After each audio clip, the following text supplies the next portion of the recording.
रामायण का एक ऐसा पात्र जिसका नाम लेते ही लोग दो भागों में बांट जाते हैं। कुछ लोग उसे धर्म का सबसे बड़ा रक्षक कहते हैं और कुछ लोग अपने ही भाई का सबसे बड़ा विश्वासघाती। लेकिन यह विवाद यहीं खत्म नहीं होता, क्योंकि उसके बारे में एक और दावा किया जाता है। एक ऐसा दावा जो हजारों वर्षों से लोगों को हैरान करता आ रहा है। कहा जाता है कि रामायण का यह पात्र आज भी जीवित है। हाँ, वही व्यक्ति जिसने भगवान राम को देखा, रावण को देखा, लंका का वैभव भी देखा और उसका विनाश भी।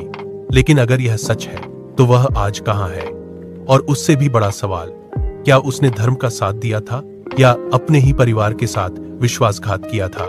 इस प्रश्न का उत्तर रामायण के सबसे विवादित अध्याय में छिपा है। सोने की लंका, दुनिया का सबसे समृद्ध राज्य, उसका राजा दशानन रावण, जिससे देवता तक भय खाते थे। लेकिन उसी राज्यसभा में एक ऐसा व्यक्ति भी था जो शक्ति से नहीं, धर्म से सोचता था।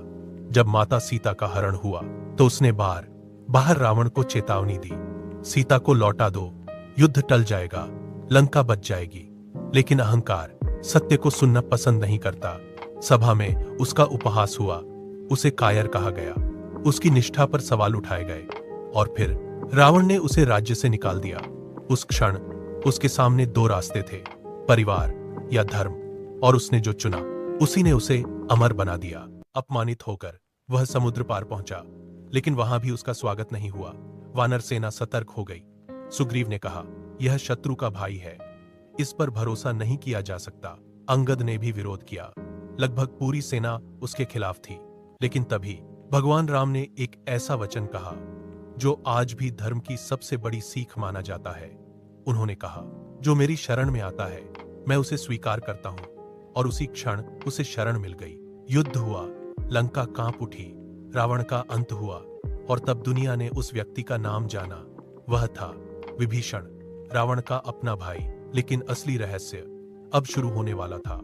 रावण की मृत्यु के बाद भगवान राम ने विभीषण को लंका का राजा बना दिया, लेकिन केवल सिंहासन ही नहीं दिया। धार्मिक मान्यताओं के अनुसार उन्हें एक ऐसा आशीर्वाद भी मिला जिसने उनकी कथा को अमर बना दिया। कहा जाता है कि विभीषण को चिरंजीवी होने का वरदान प्राप्त हुआ। यहीं से उनके जीवित होने की कथा शुरू होती है। सदियां बीत गईं, साम्राज्य मिट गए, पीढ़ियां बदल गईं, लेकिन विभीषण का नाम नहीं मिटा। भारत और श्रीलंका की कई लोक कथाओं में आज भी उनका उल्लेख मिलता है। कुछ लोग मानते हैं कि वे आज भी धर्म की रक्षा कर रहे हैं।